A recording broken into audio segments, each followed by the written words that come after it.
Okay, right, this presentation is one that I've got together to go with a book that I published last October.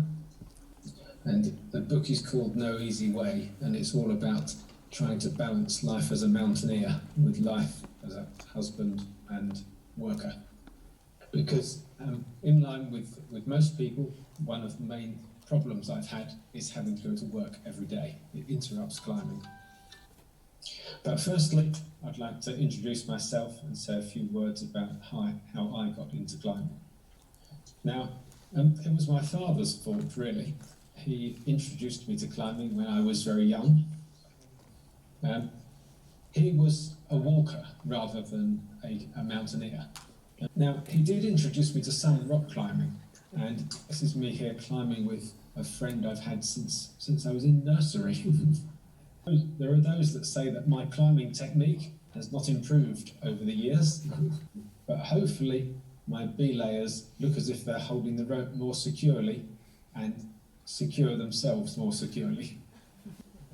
But gradually I became more and more interested in difficult rock climbing.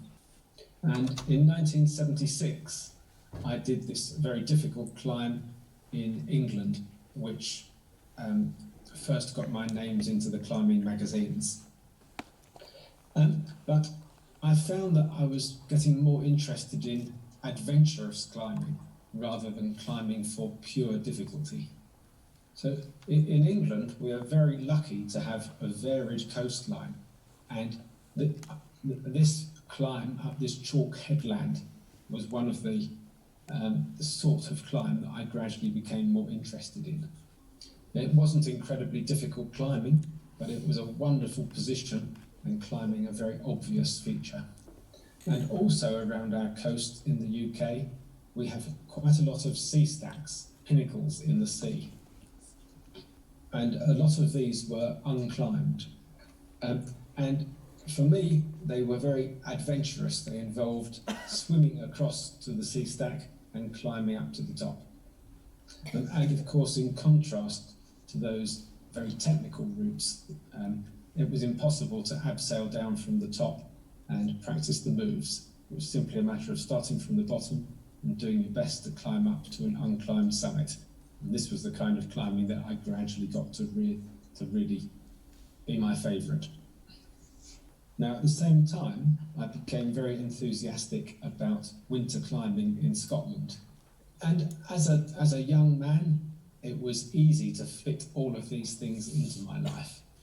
Because in addition to climbing, I enjoyed kayaking on the crocodile-infested canals of the UK. And I also enjoyed caving and potholing.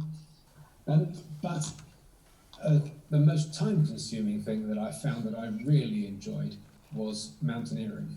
And I think this is a mountain in India, Kishtwar. And we made the first ascent of the mountain, and I think it left such a lasting impression on me that I very much decided to focus my efforts on mountaineering. Because what happened, like so many people, I got married, had children, and it was impossible to squeeze everything in. I found there were so many demands on my time, from my wife, my daughter, my son, and even the dog. And I would sit at my desk in the office, possibly fit everything in. To begin with, I tried to fit everything in. And I took my son on Via Ferrata climbs in France. Unfortunately, he was too small to hold the wires on either side of the bridge. And my son still remembers the experience to this day.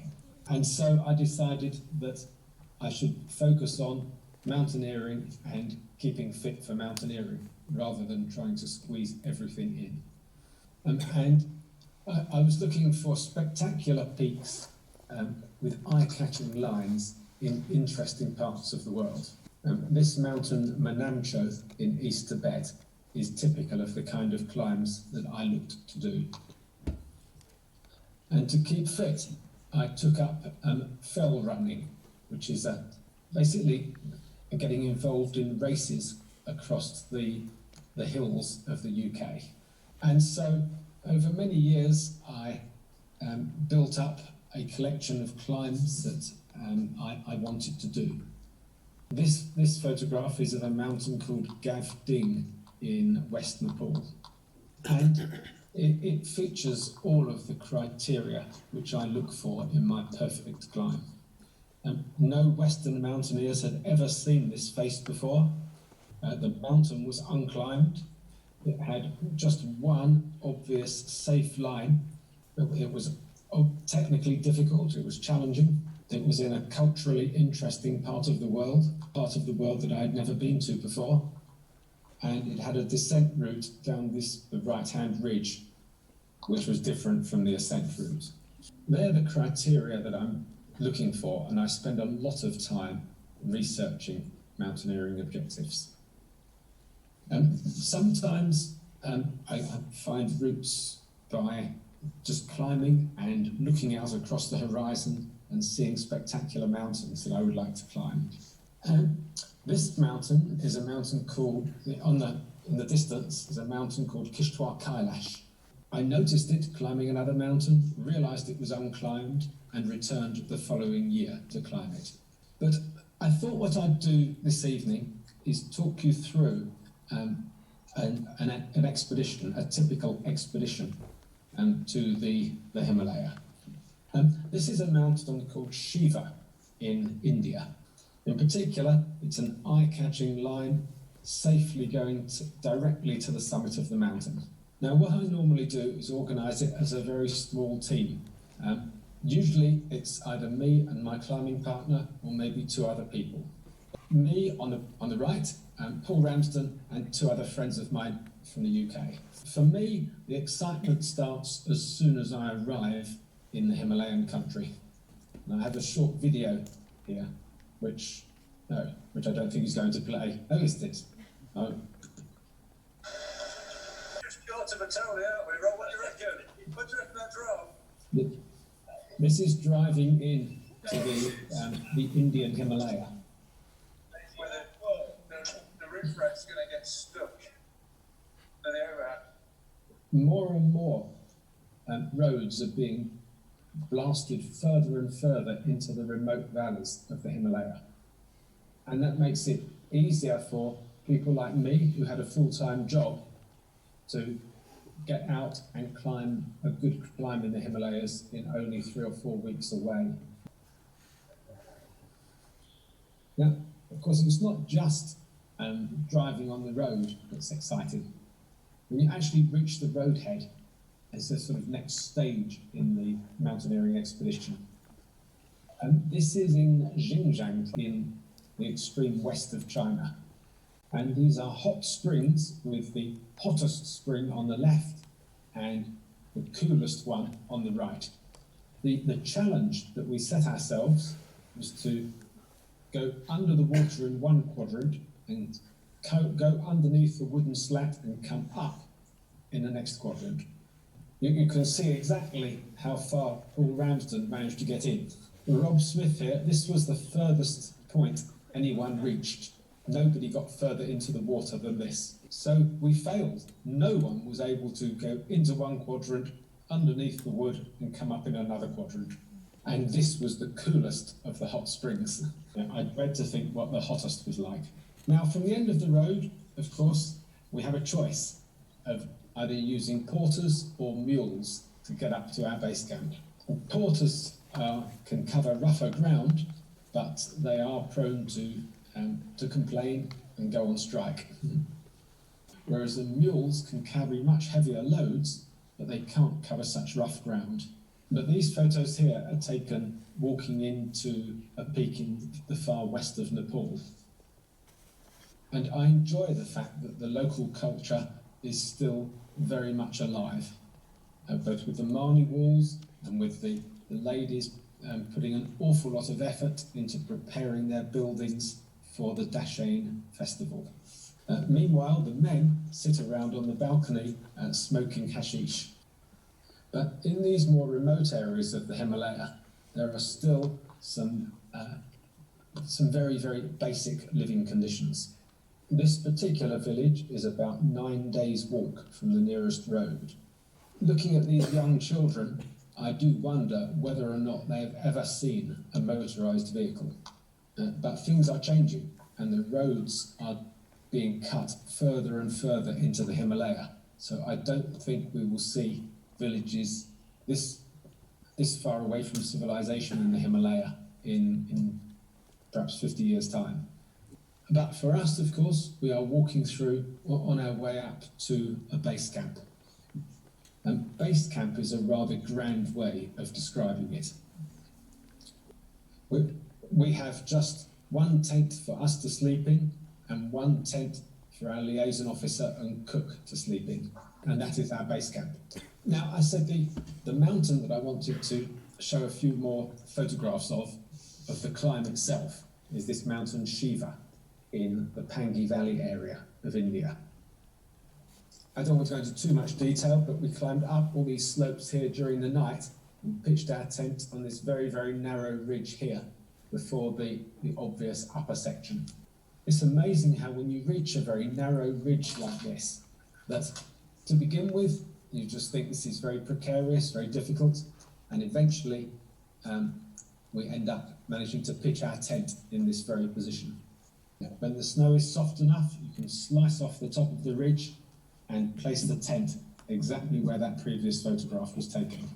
Now, the difficult climbing on these routes is such that we often don't know whether or not we will be good enough to get to the top. And to me, that is an important part of the climb, the uncertainty of the outcome. I suppose that's what adventure is all about. But we are very strict with ourselves about the techniques that we are prepared to use to get to the top. We are very much against getting to the top at any price. So, for example, this was a very, very smooth slab that we thought we might not be able to get up.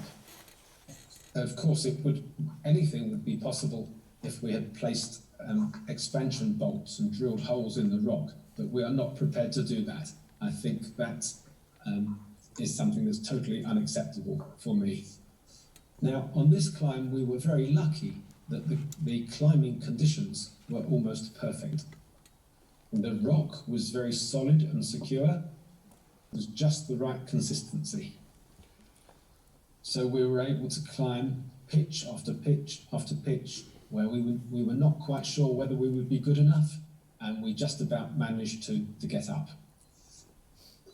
And this sort of climb, where you're out there on a huge feature, tiny little specks when seen through a telescope from base camp, is just the kind of climbing that I absolutely love.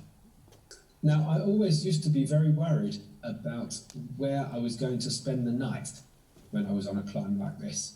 Whenever possible, we find a patch of snow or a patch of ice and hack a ledge out to sit on, or if we can, lie down on. Sometimes we end up just hanging there overnight in a bivouac sack. But there was one climb I did where we ended up just putting all of our clothes on and just hanging there for the night. Realizing that we could survive that kind of night has made me much less concerned now about worrying as to where I'm going to spend the night. I know that my climbing kit is warm enough to keep me safe overnight. But on this particular climb, we managed to cut ledges every night where we could actually sit down and get our bottoms onto the ledge. Now, that last photograph is taken just underneath these overhangs here. And looking up, it was this area at the top that we were most concerned about. But what we always, the climbing conditions remained very, very good. And we always try and climb with the leader carrying his rucksack. So the leader carries his rucksack, and then the second comes up carrying his rucksack. But of course, if it is very difficult climbing, then the leader leaves his rucksack behind, but that makes life much more difficult, hauling a rucksack up, and you lose the momentum, so I prefer not to do that. Now, our plan was to climb up this upper section here and move out to the left and finish the climb along this section. But as we got higher, we could see that these snow overhangs, these cornices, were very big, and this was not a way that we could get out.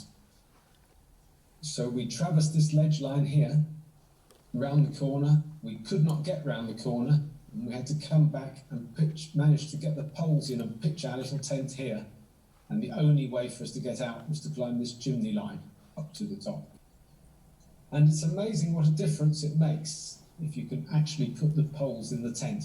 It makes everything feel so much more secure to have an open space around you rather than being wrapped up in a bivouac sack. But as we're getting high now on the mountain, the view around us is absolutely spectacular. And you'll recognise there that mountain Kishtwar Kailash that I said we'd spotted as an unclimbed peak, and Paul Ramsden and I returned to the following year to climb.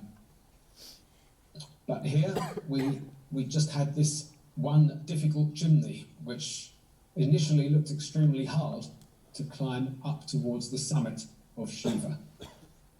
You'll see I had to leave my rucksack behind and pull it up after me because I wasn't good enough to climb the pitch with the rucksack on my back.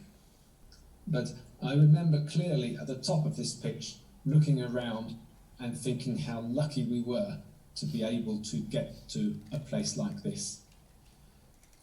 And then it was finally 7 days after leaving base camp, we cut our way through the cornice to reach the summit of the mountain.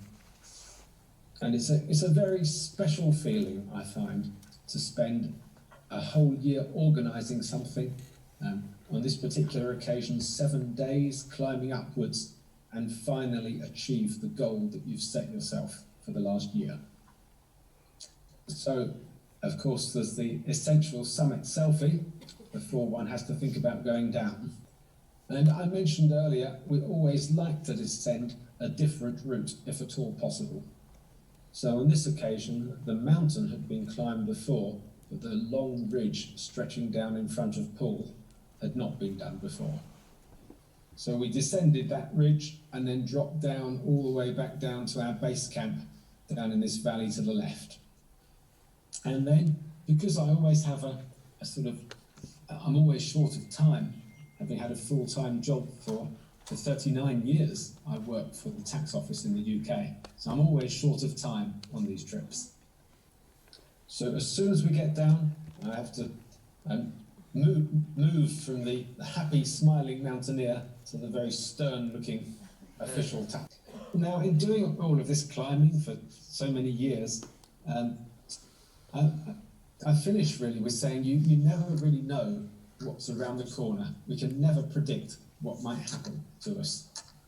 And so in 2016, I went back to India again with an old friend of mine, Victor Saunders, and we had a fantastic climb on this mountain Sursak.